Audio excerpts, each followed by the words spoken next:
So hello বন্ধুরা, আজ যাবো কিন্তু গঙ্গারামপুর কালদিঘি পার্ক। আর কালদিঘি পার্কে গিয়ে যে আমার মাথাটা এভাবে ঘুরে যাবে আমি ভাবতে পারিনি।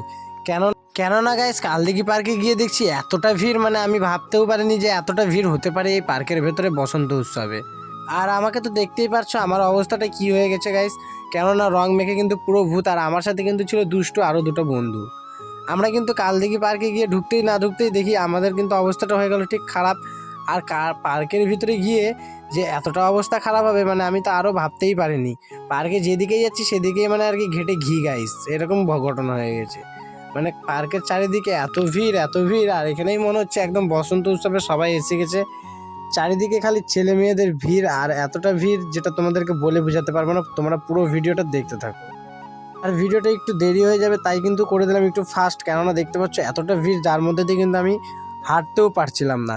আর তোমাদেরকে যে ওই সাইডটা দেখাবো গাইস, ওই সাইডে যেতেই আমার ভয় লাগছিল, পড়ে গিয়েছিল প্রচণ্ড গরম, আর তার মধ্যে এতগুলো মানুষের ভিড়, কে কোথায় আছে আর এত ভিড়ের মধ্যে যাওয়া আমার পক্ষে অসম্ভব ব্যাপার।